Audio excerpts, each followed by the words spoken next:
జయదీపిక. ఏ class? 10th class. ఏమైనా భయం ఉందా 10th క్లాస్ అంటే? ఫస్ట్ లో భయం ఉంది.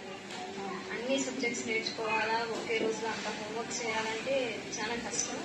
బట్ మా సార్లు చెప్పే విధానం ఒక్కొక్కరు కొన్ని సబ్జెక్ట్స్ అర్థమైతే కొన్ని సబ్జెక్ట్స్ అర్థం కావు. బట్ మెడిటేషన్ చేసేసరికి ఒక సబ్జెక్ట్ అర్థం కాదు.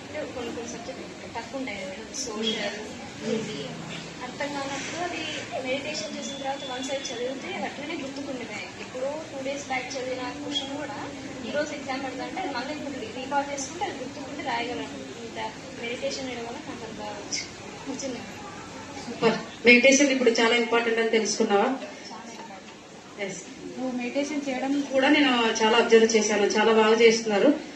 ఇంకా ఏం మార్పు వచ్చింది నీ లోపల? నా లోపల అంటే సార్స్ నాకు తక్కువ మార్క్స్ వస్తే సార్ వస్తాడు.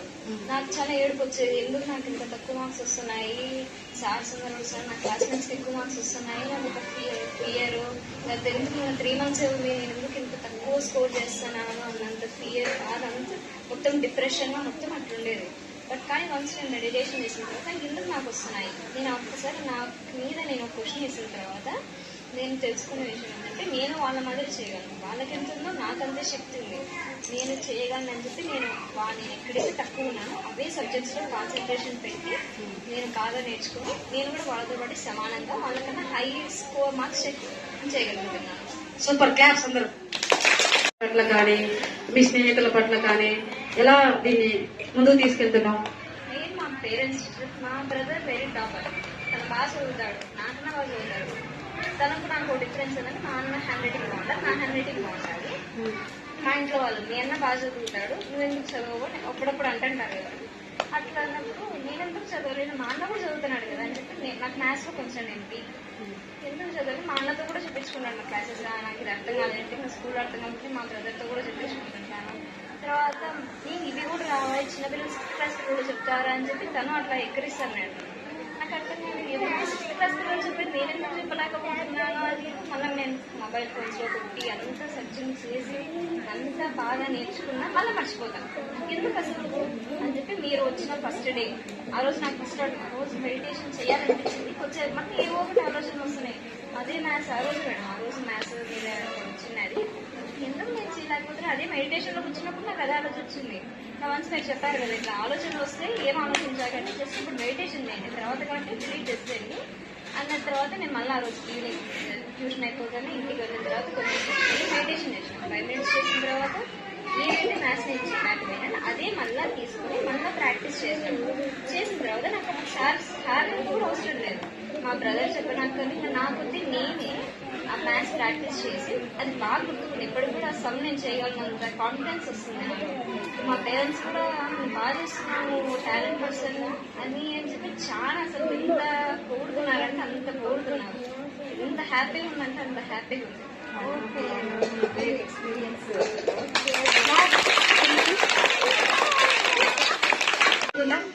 సూపర్. నేను చూస్తుంటే నాకు కూడా నన్ను నేను గుర్తు చేసుకుంటున్నట్టుగా ఉందన్నమాట.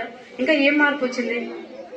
మార్పు అంటే మనం చెప్పొచ్చు మేడం, మనలో ముందు ఎంత ఉన్నాము ఇప్పుడు ఎంత ఉన్నామని. ఇప్పుడు ఒకప్పుడు ఏదో 10th అయినా సాంగ్స్ వినుకుంటా ఏదో టైం వేస్ట్ చేస్తాను నేను.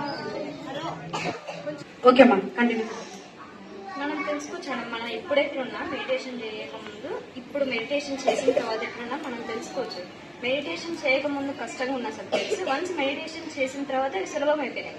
ఎట్లా నాకు ఇప్పటికీ అర్థం కాదు, నేను అప్పుడు చేయలేని సబ్జెక్ట్ ఇప్పుడు ఎట్లా చేయగలుగుతున్నా సులువు అనేది. ఆఖరికి వాళ్ళు సార్ వాళ్ళు ఎంతగా చెప్తున్నారు, మళ్ళీ నేను బయట ఫోన్లలో చూసినా ఎట్లా నాకు అర్థం కాని ప్రాబ్లమ్స్ వన్స్ నేను మెడిటేషన్ 5 minutes చేసినది ఎక్కువ కూడా చేయలేదు. నాకు 5 minutes చేసినందుకు అది నాకు ఎట్లా అర్థమైంది, నాకు ఇంకా ఎప్పటికీ పెద్ద డౌట్.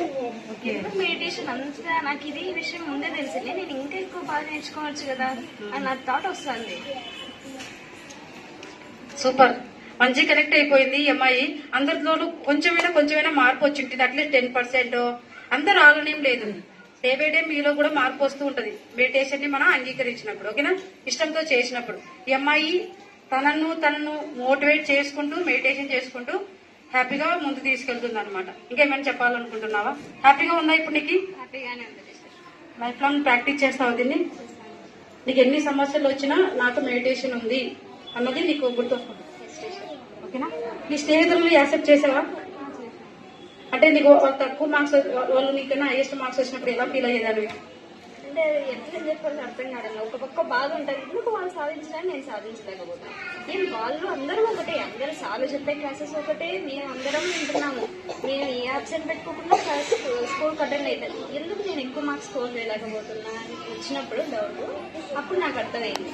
నేను కాన్సన్ట్రేషన్ చేయడం లేదు. ఫస్ట్ ఇక్కడ చదువుతాను, 2 లైన్స్ బట్టి కొట్టడం, ఒకే లైన్ 3 టైమ్స్ అదే చదువుతాంటే వస్తుంది అనుకున్నాం, బట్ కానీ అది రాదు. దాన్ని మనం కాన్సన్ట్రేషన్ పెట్టి అర్థం చేసుకొని దానికన్నా మనం మెడిటేషన్ చేసి నేర్చుకుంటే అది మనకి ఎప్పటి వరకైనా గుర్తుకుంటుందని నాకు అర్థమైంది. సూపర్ కదా ఈ అమ్మాయికి. క్లాప్స్ కొడదాం ఒకసారి. Thank you.